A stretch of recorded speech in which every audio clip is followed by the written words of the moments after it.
Hello বন্ধুরা, আশা করি সবাই ভালো আছেন। সরকারি ভাতা এবং শিক্ষা উপবৃত্তির সর্বশেষ আপডেট নিয়ে আবারও আপনাদের সামনে চলে এসেছি। তাই ভিডিওটা স্কিপ না করে অবশ্যই শেষ পর্যন্ত দেখার চেষ্টা করবেন। আজকে আপনাদের উপবৃত্তি নিয়ে একটি গুরুত্বপূর্ণ আপডেট দিতে যাচ্ছি। 2026 সালের উপবৃত্তির টাকা দেওয়ার কার্যক্রম গত 24শে জুন থেকে শুরু হয়েছে। সেটা আমরা সবাই জানি। পুরো জুলাই মাস জুড়ে শিক্ষার্থীদের অ্যাকাউন্টে এই টাকা পাঠানোর কাজ চলমান ছিল।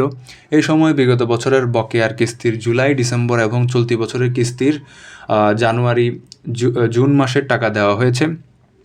উপবৃত্তির টাকা একবারে সবাইকে দেওয়া হয় না, বরং ধাপে ধাপে প্রদান করা হয়।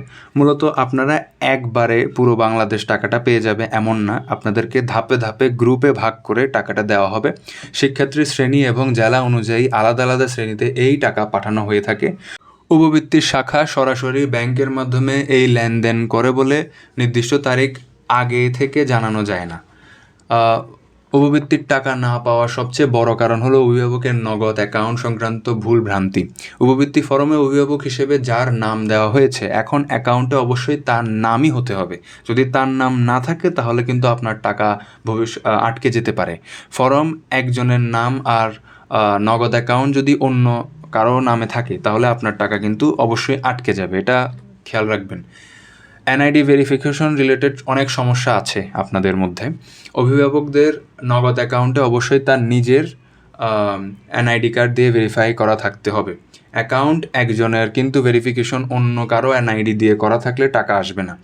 ফরমে দেওয়ার নাম, নগদ অ্যাকাউন্ট এবং এনআইডি ভেরিফিকেশন, এই তিনটি বিষয় সম্পূর্ণ এক হতে হবে। যদি এক না হয় কিন্তু আপনার টাকা আটকে যাবে। উপবৃত্তি ফরমে দেওয়া মোবাইল নম্বর এবং সিমটি যদি কোনো কারণে বন্ধ থাকে তাহলে অ্যাকাউন্টে টাকা ঢুকবে না। নগদ অ্যাকাউন্টটি যদি সাময়িকভাবে নিষ্ক্রিয় বা ব্লক করা থাকে তাহলেও আপনার অ্যাকাউন্টে টাকা ঢুকবে না। তাই আপনার সিম, মোবাইল নম্বর সব এবং নগদ অ্যাকাউন্ট অবশ্যই অ্যাক্টিভ রাখার চেষ্টা করবেন, যাতে অ্যাকাউন্টগুলো সক্রিয় থাকে। যদি না হয়, যদি বন্ধ থাকে আপনার মোবাইল নাম, তাহলে কিন্তু অ্যাকাউন্টে টাকা ঢুকবে না। তো এই ছিল আজকের আপডেট। আশা করি সবাই বুঝতে পেরেছেন। আজকের আপডেট এই পর্যন্তই। সরকারি ভাতা এবং শিক্ষা উপবৃত্তির সর্বশেষ আপডেট সবার আগে পেতে আমাদের চ্যানেলটিকে সাবস্ক্রাইব করে আমাদের পাশে থাকুন।